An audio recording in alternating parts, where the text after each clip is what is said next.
साल पहले थे एक राजा और एक रानी। दोनों ने शिशु पाने के लिए कई वर्ष तक इंतजार किया और आखिरकार रानी ने एक पुत्री को जन्म दिया।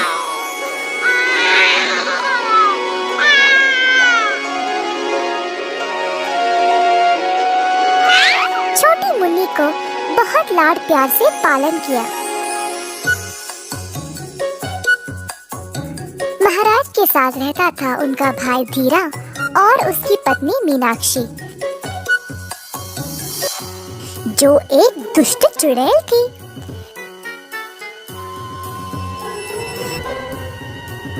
धीरा और मीनाक्षी सिंहासन पर कब्जा करना चाहते थे।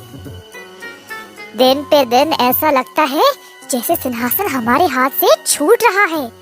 जब राजकुमारी का विवाह हो जाएगा तब सारा राज्य उसके पति का होगा। तुम ही इस सिंहासन के महाराज बनोगे। मेरे पास एक योजना है। धीरा ने अपनी पत्नी की बात मानी।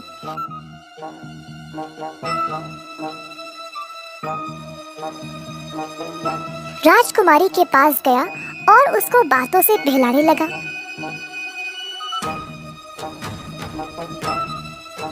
एक सुनसान जगह ले जाते हुए। अब महारानी के भाई सेठू ने धीरा को राजकुमारी को ले जाते हुए देखकर उस पे संदेह किया। चोरी से उन दोनों का पीछा करने लगा।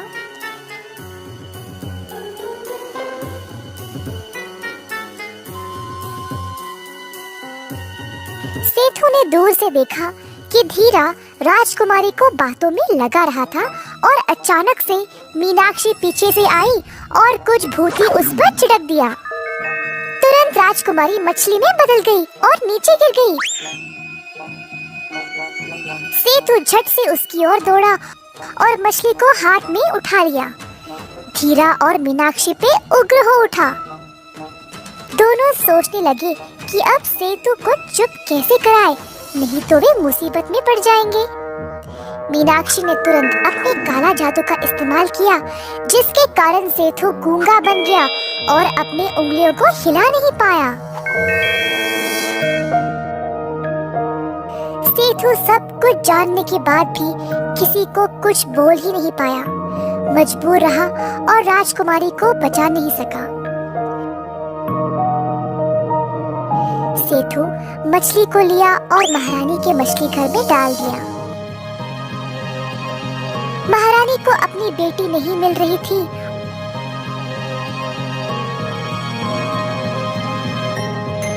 और उसका भाई भी अचानक से बोलने और लिखने की शक्ति खो दी। परेशान होकर वह महाराज के पास अपनी बाधा ले गई। सेठू ने बार बार ये बात दोनों को बोलने की कोशिश की, लेकिन उसकी मेहनत बेकार हो गई। दिन पे दिन गुजर गए और कोई कुछ नहीं कर पाया। हर रोज सेठू मछली को खिलाता और साथ समय बिताता था। सेठू केवल तुम्हारा ही ध्यान क्यों रखते हैं? हाँ, इसी तरह हमारी देखभाल क्यों नहीं करते? सिर्फ सेठू मामू को पता है कि मैं ही राजकुमारी हूँ, इसीलिए मेरा ध्यान रखते हैं। देख के ही समझ आता है कि उनको तुम्हारे साथ कितना लगाव है। हाँ हाँ, देखो वो तुम्हारे लिए एक सुंदर मछली घर बना रहे हैं। बाकी मछलियों ने देखा कैसे सेठू राजकुमारी के लिए बंदोबस्त कर रहा था। राजकुमारी को अकेलापन महसूस होगा, इसीलिए कुछ और मछलियों को भी उसके साथ रखा। मछली राजकुमारी को पानी में उछलते और तैरते हुए देखकर सेठू खुश होता था। कुछ दिनों से महारानी अपने भाई को गौर से देख रही थी और उसी की तरह मछली घर के पास समय बिताने लगी। महारानी सारा दिन उदास रहती थी, लेकिन मछलियों को देखकर उनका मन भी हल्का लगता था। एक दिन एक साधु राजमहल पर आया। उनका नाम था भैरवंदा। जब वे अंदर आए तो उन्होंने महारानी को मछली के साथ खेलते हुए देखा। आपकी पुत्री मछली में कब बदल गई? क्या आपको पता भी है कि ये मछली राजकुमारी है? क्या ये सच है? राजकुमारी को मछली में बदलना केवल मीनाक्षी ही कर सकती है। तुरंत उसको यहाँ आने का आदेश दिया जाए। साधु जी बहुत क्रोधित थे और महल के सब लोगों ने मीनाक्षी और धीरा को घेर लिया। साधु ने मंत्र पढ़कर मछली को वापस राजकुमारी में बदल डाला। राजकुमारी बोली, इस औरत ने मुझे मछली में बदल डाला और सेठू मामू की बोलने लिखने की शक्ति भी छीन ली, इसीलिए मामू किसी को सच नहीं बोल पाए। साधु जी ने तुरंत सेतु को वापस स्वस्थ बनाया। महाराज ने फिर धीरा और मीनाक्षी को उम्र कैद की सजा सुनाई। अंत में सब लोगों ने खुशी खुशी जीवन बिताया। एक समय की बात है, एक जंगल में एक बाघ रहता था। उससे अब शिकार नहीं होता था क्योंकि वो बूढ़ा हो गया था।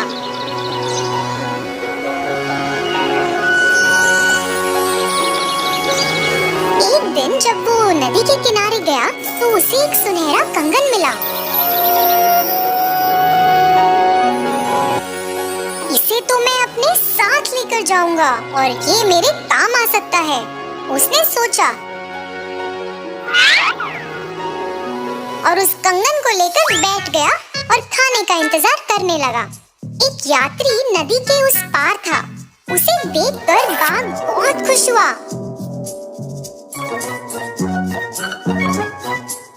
और फिर बोला, जी आपको ये सुनहरा कंगन चाहिए? ये मेरे किसी काम का नहीं है।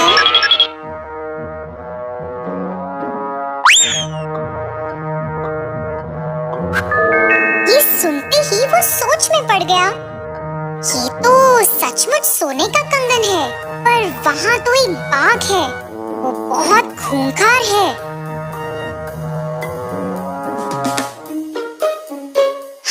मुझे ये कंगन चाहिए, पर मैं तुम्हारी बातों का भरोसा कैसे करूं? तुम सही कह रहे हो। मैं पहले बहुत बुरा था, पर अब मैं बदल गया हूँ। एक संत ने मुझे अच्छे के लिए बदल दिया है। अब मैं किसी को हानि नहीं पहुँचाता, बाघ बोला। मगर अगर मैं वहाँ आऊंगा, तुम मुझे सूंघोगे और फिर संत को भूल के मुझे खा जाओगे।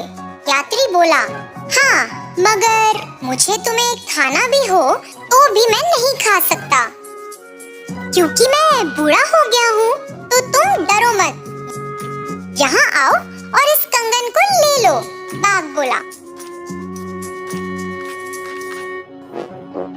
ये सब सुनकर यात्री ने सोचा कि वो नदी के उस पार जाकर कंगन ले लेगा।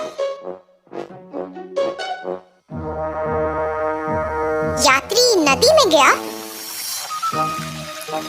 और जाते ही बीच में फंस गया और फिर मदद के लिए बाघ को देखते हुए चिल्लाने लगा।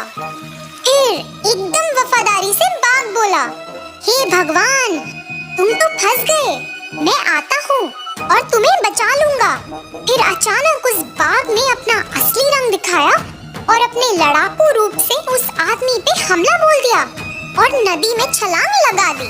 फिर क्या, इससे पहले कि उस यात्री को अपनी गलती का एहसास हो, उस पर हमला कर उसे खा गया। लालच में किसी खतरनाक व्यक्ति पर भरोसा करने से हमें बहुत सी मुसीबतों का सामना करना पड़ सकता है। जादुई कुआं। कई साल पहले एक छोटे से गांव में था एक जमींदार अरविंद नाम का। वे बहुत अनुशासित थे। हर रोज सवेरे मुर्गे के कुकड़कू बोलते समय ही जाग जाते।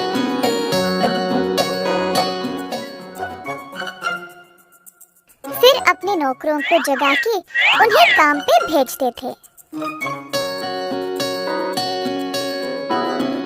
चंद्रा और सूरी नामक दो मुलाजिम जमींदार के लिए काम पे नए नए आए हुए थे। वे दोनों काफी आलसी थे और सवेरे उठ के खेत में जाना उनके लिए बहुत कठिन लग रहा था। दोनों एक कुएं के पास सोते थे।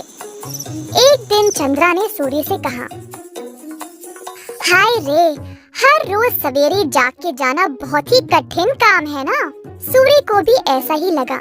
हाँ चंद्रा, परंतु हम करें तो क्या करें? मुर्गे के कुकड़कू से ही जमींदार जी जाग जाते हैं। अरविंद जी ने इन दोनों का व्यवहार ध्यान से और चुपचाप से जांचा। आखिरकार उन्होंने एक दिन उन दोनों को सबक सिखाना चाहा। एक दिन जब दोनों सो रहे थे, कुएं के अंदर से आवाज आई, सूरी, कितनी देर और सोओगे? उठो और काम पे निकलो। सूरी को नींद में ही आवाज सुनाई दी और वो अचानक से जाग गया। बाजू देखा तो चंद्रा आराम से सो रहा है। सूरी को समझ नहीं आया कि ये आवाज कहाँ से आई। बुरा सपना मान के वो फिर से सो गया। अगले दिन की बात है और दोनों उसी कुएं के पास सोए थे। इस बार कुएं वाली आवाज चंद्रा को सुनाई दी। वो भी अचानक से जाग गया। आसपास देखा तो सूरी आराम से सोया था।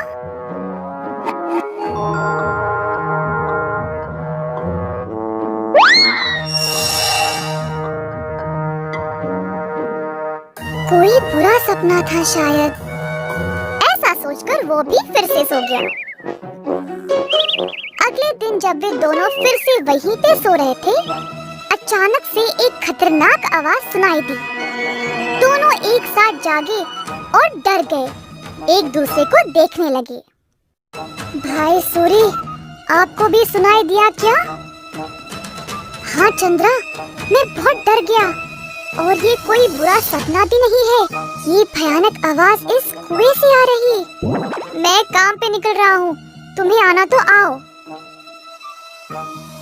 रुको रुको, मैं भी आऊंगा। उस दिन दोनों ने बहुत मेहनत से खेत में काम किया और दोपहर में भोजन के समय जमींदार जी के पास आए।